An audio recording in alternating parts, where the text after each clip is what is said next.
ನಮಸ್ಕಾರ ವೀಕ್ಷಕರೇ, welcome to ನಮಸ್ತೆ ಇಂಡಿಯಾ ಕುಕಿಂಗ್ ಚಾನಲ್. ಇವತ್ತು ನಮ್ಮ ಚಾನಲ್ನಲ್ಲಿ ಬೆಂಡೆಕಾಯಿ ಪಲ್ಯ ಮಾಡೋದು ಹೇಗೆ ಅನ್ನೋದನ್ನು ನೋಡೋಣ.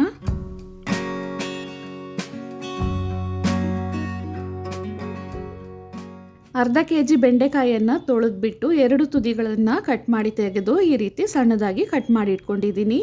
ಒಂದು ಕಡಾಯಿನಲ್ಲಿ 1.5 ಚಿಕ್ಕ ಸೌಟಷ್ಟು ಎಣ್ಣೆಯನ್ನು ಹಾಕ್ತಾ ಇದ್ದೀನಿ. ಎಣ್ಣೆಯಲ್ಲಿ ಸಣ್ಣದಾಗಿ ಕಟ್ ಮಾಡಿರುವ ಬೆಂಡೆಕಾಯಿಯನ್ನು ಹಾಕ್ತಾ ಇದ್ದೀನಿ. ಬೆಂಡೆಕಾಯಿಯನ್ನು ಯಾವಾಗಲೂ ಮೊದಲಿಗೆ ತೊಳೆದ್ಬಿಟ್ಟು ಆಮೇಲೆ ಅದನ್ನು ಕಟ್ ಮಾಡಬೇಕು. ಇದರಲ್ಲಿರುವ ಲೋಳೆಯ ಅಂಶ ಪೂರ್ತಿ ಹೊರಟೋಗೋವರೆಗೂ ಇದನ್ನು ಬಾಡಿಸ್ತಿರ್ಬೇಕಾದ್ರೇ ಬೆಂಡೆಕಾಯಿಯಲ್ಲಿರುವ ಪೂರ್ತಿ ಲೋಳೆ ಅಂಶ ಎಲ್ಲ ಆಚೆ ಬರುತ್ತೆ. ಸ್ವಲ್ಪ ತಳನೂ ಹಿಡಿಯತ್ತೆ, ಪರವಾಗಿಲ್ಲ. ಇದು ಪೂರ್ತಿ ಡ್ರೈ ಆಗೋವರೆಗೂ ಬಾಡಿಸ್ತಾನೆ ಇರಬೇಕು. ಬೆಂಡೆಕಾಯಿಯಲ್ಲಿರುವ ಪೂರ್ತಿ ಲೋಳೆಯ ಅಂಶ ಹೊರಟೋಗೋದಕ್ಕೆ ಇದನ್ನು 6 ರಿಂದ 7 ನಿಮಿಷದವರೆಗೂ ನಾನು ಬಾಡಿಸ್ತಿದ್ದೀನಿ.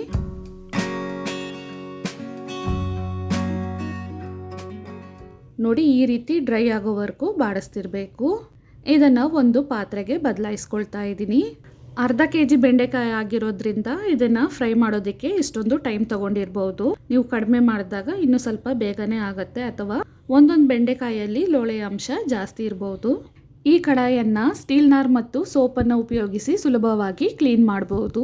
ಕಡಾಯಿನಲ್ಲಿ 1 ಚಿಕ್ಕ ಸೌಟಷ್ಟು ಎಣ್ಣೆಯನ್ನು ಹಾಕಿ, ಎಣ್ಣೆ ಬಿಸಿ ಆದಮೇಲೆ ಅರ್ಧ ಸ್ಪೂನ್ ಸಾಸಿವೆ ಸಿಡಿದಾದ್ಮೇಲೆ 1 ಸ್ಪೂನ್ ಉದ್ದಿನ ಬೇಳೆಯನ್ನು ಹಾಕಿ ಸ್ಟವನ್ನು ಲೋ ಫ್ಲೇಮ್ನಲ್ಲೇ ಇಟ್ಟು ಇದನ್ನು ಹುರಿತಾ ಇದ್ದೀನಿ. ಖಾರವಾದ 6 ಹಸಿರು ಮೆಣಸಿನಕಾಯನ್ನು ಮಧ್ಯ ಕಟ್ ಮಾಡಿ ಹಾಕ್ತಾ ಇದ್ದೀನಿ. ಸಣ್ಣದಾಗಿ ಕಟ್ ಮಾಡಿರುವ ಮೀಡಿಯಂ ಸೈಜ್ನ 1 ಈರುಳ್ಳಿ, 1 ಕಡ್ಡಿ ಕರಿಬೇವಿನ ಸೊಪ್ಪನ್ನು ಹಾಕಿ ಸ್ಟವನ್ನು ಲೋ ಫ್ಲೇಮ್ನಲ್ಲೇ ಇಟ್ಟು ಹುರಿತಾ ಇದ್ದೀನಿ. ಬೆಂಡೆಕಾಯನ್ನು ಮೊದಲೇ ಎಣ್ಣೆಯಲ್ಲಿ ಬಾಡಿಸಿರೋದ್ರಿಂದ ಪಲ್ಯಕ್ಕೆ ಸ್ವಲ್ಪನೇ ಎಣ್ಣೆ ಸಾಕಾಗತ್ತೆ. ಜಜ್ಜಿರುವ 1 ಚಿಕ್ಕ ಬೆಳ್ಳುಳ್ಳಿ, 1/4 ಸ್ಪೂನ್ಗಿಂತ ಕಡಿಮೆ ಅರಿಶಿಣದ ಪುಡಿಯನ್ನು ಹಾಕಿ ಒಂದು ಅರ್ಧ ನಿಮಿಷ ಬಾಡಿಸ್ತಾ ಇದ್ದೀನಿ. ಇದರಲ್ಲಿ ಮೊದಲೇ ಬಾಡಿಸಿರುವ ಬೆಂಡೆಕಾಯನ್ನು ಹಾಕ್ತಾ ಇದ್ದೀನಿ. ಬೆಂಡೆಕಾಯನ್ನು ಎಣ್ಣೆಯಲ್ಲಿ ಬಾಡಿಸ್ಬೇಕಾದ್ರೇ 1/4 ಭಾಗ ಬೆಂದ್ಬಿಟ್ಟಿರುತ್ತೆ. ಇವಾಗ ರುಚಿಗೆ ತಕ್ಕಷ್ಟು ಉಪ್ಪು, ಅಂದರೆ ಅರ್ಧ ಸ್ಪೂನಷ್ಟು ಉಪ್ಪನ್ನು ಹಾಕ್ತಾ ಇದ್ದೀನಿ.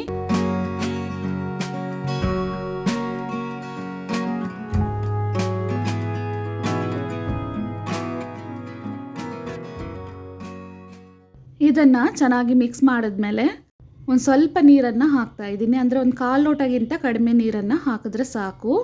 ನೋಡಿ, ಇಷ್ಟೇ ನೀರನ್ನು ಹಾಕಿದ್ದೀನಿ. ಮುಚ್ಚಳವನ್ನು ಹಾಕಿಟ್ಟು ಇದನ್ನು ಸ್ವಲ್ಪ ಬೇಯಲಿಕ್ಕೆ ಬಿಡಬೇಕು.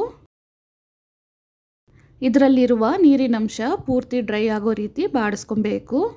ಬೆಂಡೆಕಾಯಿ ಚೆನ್ನಾಗಿ ಬೆಂದಿದೆ, ನೀರು ಡ್ರೈ ಆಗಿದೆ. ಇದರಲ್ಲಿ 3 ರಿಂದ 4 ಟೇಬಲ್ ಸ್ಪೂನಷ್ಟು ತುರಿದ ತೆಂಗಿನಕಾಯಿ, 1 ಸ್ಪೂನಷ್ಟು ನಿಂಬೆಹಣ್ಣಿನ ರಸ, 1 ಮುಷ್ಟಿಯಷ್ಟು ಕಟ್ ಮಾಡಿರುವ ಕೊತ್ತಂಬರಿ ಸೊಪ್ಪನ್ನು ಹಾಕಿ ಒಂದು ಬಾರಿ ಮಿಕ್ಸ್ ಮಾಡಿ ಸ್ಟವನ್ನು ಆಫ್ ಮಾಡ್ತಾ ಇದ್ದೀನಿ.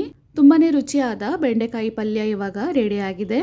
ಇದನ್ನು ಯಾವುದೇ ಚಪಾತಿಗಳಿಗೆ ಸೈಡ್ ಡಿಶ್ ಆಗಿ ತಿನ್ಬೋದು, ಬಿಳಿ ಅನ್ನದಲ್ಲಿ ಹಾಗೆಯೇ ಮಿಕ್ಸ್ ಮಾಡಿ ತಿನ್ಬೋದು, ಅಥವಾ ಯಾವುದೇ ಸಾಂಬಾರ್, ರಸಮ್, ಮಜ್ಜಿಗೆ ಅನ್ನ ಅಥವಾ ಸೊಪ್ಪು ಸಾರಿಗೂ ಸೈಡ್ ಡಿಶ್ ಆಗಿ ತಿನ್ಬೋದು. ತುಂಬಾ ರುಚಿಯಾಗಿರುತ್ತೆ.